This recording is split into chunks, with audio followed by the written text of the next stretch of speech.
what would happen in your business if clients were pre-sold before they ever got on a consultation, a sales call, a discovery call with your team. This is the reality for my clients inside of Magnetic Emails for myself and my business. And I'm going to tell you the 2 core vehicles that you need as soon as possible to make this happen, because we know Q4 is coming. We are coming up on the second half of the year. Like 2026 is basically gone. And this is always the time of year when entrepreneurs flood into my business like, hey, I need your assistance. I need your help. I have this plan for Q4, this plan for Q3. You're at the point in the year where it's like, listen, I cannot afford to just wing it anymore. I need a strategy. And so number 1, your business probably doesn't have a traffic issue. Your business is going through a conversion optimization issue in which you need to install an email welcome sequence. Now, a lot of people will install their welcome sequence and say, hey, this is an intro to me, almost like you're at a networking event and meeting a new friend, okay? And that's fine and dandy, that's cool and all. But if you want sales, if you want to optimize to generate revenue, I want you to think about it as the first step in a sales engineering cycle. So if you are familiar with sales engineering, or if you're not, I'm going to break it down for you, because you want to start with the first discovery call and you want to qualify the client and have a readiness index. This is what your welcome sequence has to do. This is the philosophy inside of Magnetic Emails and why I do the 20 question framework, which is literally a journalistic style questionnaire that investigates you as the entrepreneur and asks questions about your audience. You need to understand their buyer psychology, what they like, what they don't like, where they are right now in their business. You want to have that context to understand how to sell to them. And let's be honest, your marketing never answers the questions that they really have. You're probably saying something mundane on your website, like we are so-and-so services, this is who we work with. Or like some of the elevator pitches that you'll see on Instagram, hi, I'm so-and-so and I help so-and-so do this. This is a very elementary way to lead your marketing, especially in your welcome sequence. So instead, inside your 10 email welcome sequence, you want to think of it as going through the buyer's journey. Now in the buyer's journey, we have unawareness, awareness, and then solution awareness. In the middle is sort of like a problem awareness, okay? But being unaware basically means that they don't even know that you have a solution. They don't know what their problem is. They're just browsing the internet. Most people are in that phase of the buyer cycle when they come across your homepage. So if you can be very specific right off the bat, it's going to help you in the long run, because the symptom of this issue is unclear messaging, a generic homepage, random content, of course, no welcome sequence as we're talking about. Another thing your welcome sequence really needs to do is be tied directly to your home page. That should be somewhat written like a sales page. Like, let's delete and forget the days where your welcome sequence did not effectively have sales page copy on it. Your website's goal is to do one thing. The goal is to sell your services. The goal is not just for it to look pretty or anything like that. And so you need to understand the reason that people are coming to your site and the context behind that, okay? Now, I want you to answer objections on your homepage, and this can be with your powerful hooks, and then you're going to go into a sub headline. Then you're going to start telling a story, not about you. This is what a lot of businesses do wrong, especially in the age of AI. The story is not about you. The story is about your ideal client, of course. The story is about their pain, what they're going through. This is actually what I like to call Painkiller Marketing, okay? None other than Painkiller Marketing. And I'm going to stop for a second and actually tell a story. But if you want to follow along, this is actually just on my Instagram page, on my carousel. So you could go to my carousels on a different device, and we're going to go through these 10 slides. But when I was 10 years old, I was in Girl Scouts and we had a meeting, and I was just running through the forest trying to catch up with my team, the other Girl Scouts. We would sell cookies. We would go camping. We would do all sorts of things. But this day, something a little weird happened because I was running, as I always did. I used to be in the running club, track star, hey, 100 meter, 200 meter hurdles, all the things, relays. But I was running and I didn't see that there was a hole in the ground. Now I'm continuing to run and my foot contorts in this horrible way. I can still remember it very clearly to this day. I'm 30 years old. So this was 20 years ago, but my foot bends and twists in this hole. And I didn't necessarily hear a crack, but it hurt instantly, very badly. So bad, I thought it was broken because I'm trying to continue to walk on it and I can't walk on it, can't run on it. So teachers have to come and help me. Adults have to come and help me at 10 years old. Now I go to the doctor, and of course the doctor prescribes medicine. He gives me a boot. Now I want you to think about this. Did the doctor have to sell my parents on the fact that I needed a boot?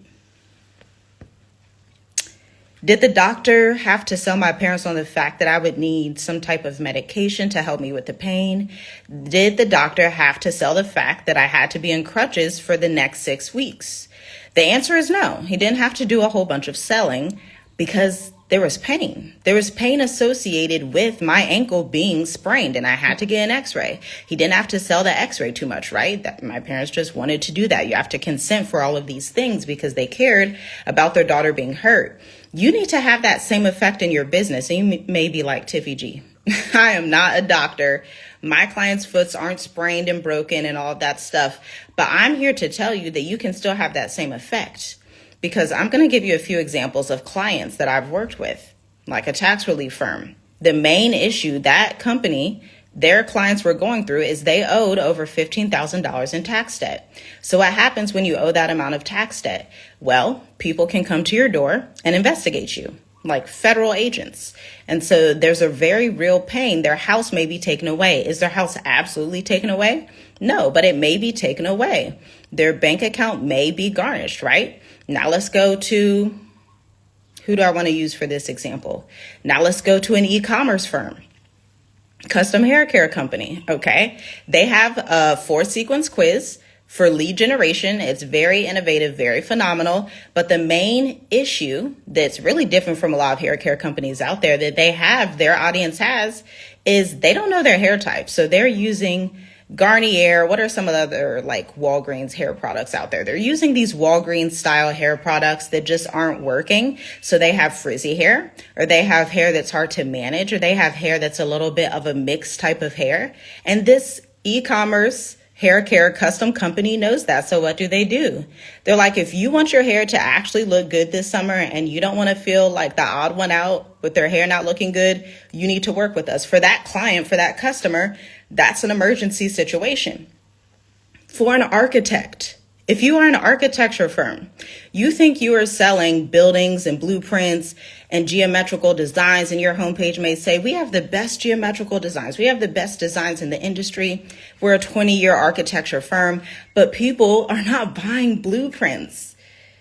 They physically are, but mentally, they're buying their house being done properly. They're buying the fact that they're not going to have to go back later and have somebody fix the walls, fix the foundation, fix all of these issues. That's an emergency situation. So this is how you can switch your messaging and your language from just displaying, hey, this is who I am. This is what I do. This is what our company does, to propel it to the ideal client. This is your pain. I understand what you're experiencing. Here's a storyline about what you're going through. Here's my philosophy. Here's an invite to see how it works. And that positioning totally flips the game, where you're not overly selling anymore. Now you're just positioned as the solution. Like, you're sitting back and clients are coming to you, searching you out because your messaging is literally magnetic. Okay. So let's talk about the psychology funnel and talk about why clients will leave your website, because we can look at KPIs. I don't know if you look at your key performance website indicators, but people will visit your website and then they'll leave. And this will bump you down in the search engine. A lot of people don't understand that. So copy is very important. Your hooks, your storylines, your calls to actions, your ability to even insert a blog and get someone to go to a different page on your website so that they stay on it longer. Okay. That tells Google search engine that you are a reputable business that people want to learn about. But here's what happens. People exit because trust and clarity are missing. Okay, I'm on slide 4 of my latest carousel. You can go to my profile and check it out. If you're on my email list, you're actually going to get this as an ebook. So you may want to subscribe, www.tiffygwrites.ai.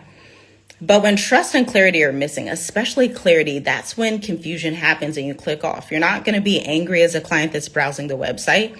You're not going to, the business isn't going to be in trouble because they're not clear. But they're not going to buy from you either. Your business is eventually going to be forgotten in the sea of those companies that are They have mundane messaging, especially in the age of AI where everybody uses ChatGPT. I know anytime I hear the phrase, most people do this, most companies have this, I'm like, oh, stop, audit your messaging, and instead say, plenty of people go through this. A lot of entrepreneurs are having this problem, right? So if you can have that creative aspect, it's more powerful and necessary than ever before for you to have a true creative message that lures people in and talks about their pain. Now, you may think, oh my gosh, that's manipulation to talk about their pain, but it's no, you're allowing them to be seen, heard, and understood. You're empathizing with people that have a problem, and a lot of times it's a complex problem that they don't want to talk about. Like that tax firm I was telling you about, those clients, they would always feel guilty. They wouldn't tell their friends, they wouldn't tell their family. If you have some type of huge skincare issue and you need a med spa to work with, your hook and your headline should be something about, man, you just don't feel confident when you're going out to dinners with family because they're looking at your skin. You don't feel confident going out with your friends. These are the types of messaging that you should have on your website, okay? And when you understand how people think, you can build pages that make the decision feel clearly obvious.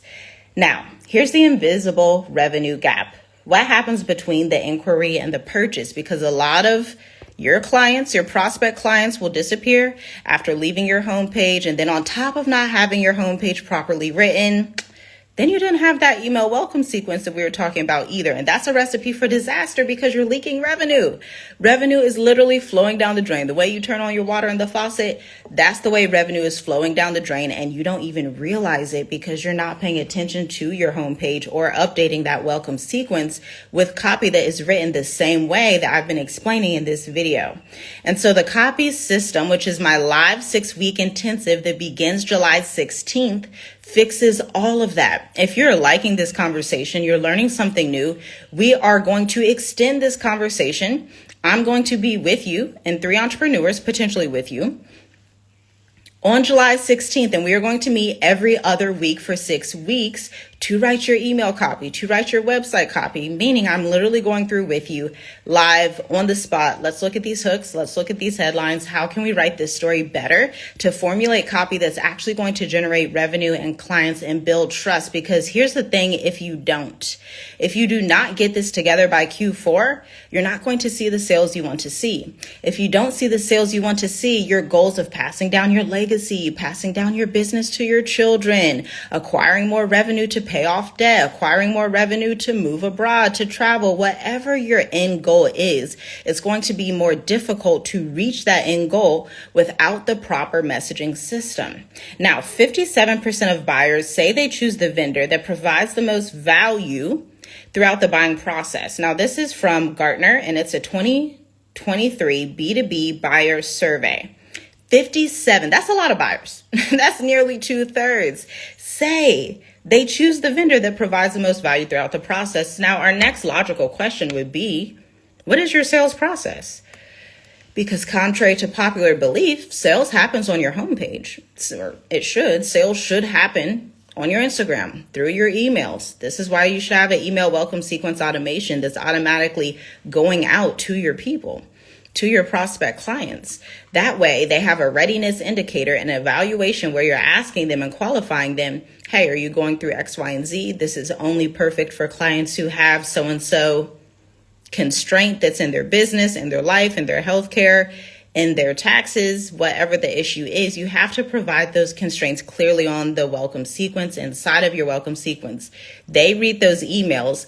They book a call with your sales team. Now your sales team has higher numbers because your copy pre-sold and pre-qualified the people. So by the time they get on a call with you or your sales team, they already know they want to work with you. It's more so, let me just talk to a human. What do I need to get done? Just touching base to figure out what's next. That's how you help your sales engineering go from having multiple calls for clients, not being able to close clients, to clients are ready to close on the call. It's all dependent on your homepage and your email copy. So if those things are not together, it's very difficult to close clients at the rates that you want to close them. Now, Inside the copy system, we build the bridge, the pre-call nurture, welcome sequence, your follow-up psychology, trust acceleration, and your strategic positioning like we were talking about earlier, going from the architect firm who sells blueprints to, oh, I don't sell blueprints. I sell your house being built properly so your roof doesn't fall in the next 15 years, right? That's a selling proposition. That's a true value add hook proposition that you need to use. And so your email welcome sequence is going to anticipate those objections, build trust quicker than ever before, warm your relationships, and then move prospects forward. Now, 90 days versus 6 weeks. This is the difference between activity and progress. Because 90 days alone, let's say, let's go from July. Let's say we're counting 90 days from July, August, September, October. You're already hitting Q4. You have random content with no strategy. Your website has issues, okay? It's constantly changing. It's never converting. You have new software that you're trying out, new AI tools. You're like, okay, maybe Claude writes better. Maybe GPT writes better. Maybe Grok writes better. Maybe whatever new AI is out now writes better. Instagram now has an AI writing cadence type of thing in it, okay? But GPTs and AIs, they all write the same. Truly, believe me. I contract and work with the hugest, largest AI research firms that you can ever think of or imagine. And what we find in those evaluations is that AI, no matter what it is, they all write the exact same way, okay? And that's why they bring humans in. Like, have you ever wondered why Netflix, Anthropic, I don't know if you guys pay attention, ChatGPT, these companies now hire content writers, content designers, copywriters, senior writers for $200,000 to $300,000 per year. Now, if ChatGPT, Grok, all the folks, Anthropic are so great at writing, why are they hiring these writers at $300,000 per year? I mean, prior to 2022, I wouldn't even see those types of roles open. But after 2022 and the AI boom, writers are some of the top paid positions where they have gotten rid of some of those software engineers. I want you to think about that. But then let's go to the fact that you will have to start over if your website copy is not written properly, okay? Because the lack of clarity leads to inconsistent results and you have to restart. This is where you see people changing their elevator pitch, tweaking their homepage. You have this internal guilt and you're up at night at 2:06 a.m. like, is that hook on my headline right? Is that hook on my website copy right? Is it really doing the job? Did I provide enough information? These are the thoughts that you start to have in your head versus 6 weeks with the copy system, not even waiting that whole 90 days, 6 weeks intensive style. You have your brand voice corporate guide. Remember I was talking about the 20 question framework? That is like a corporate creative brief.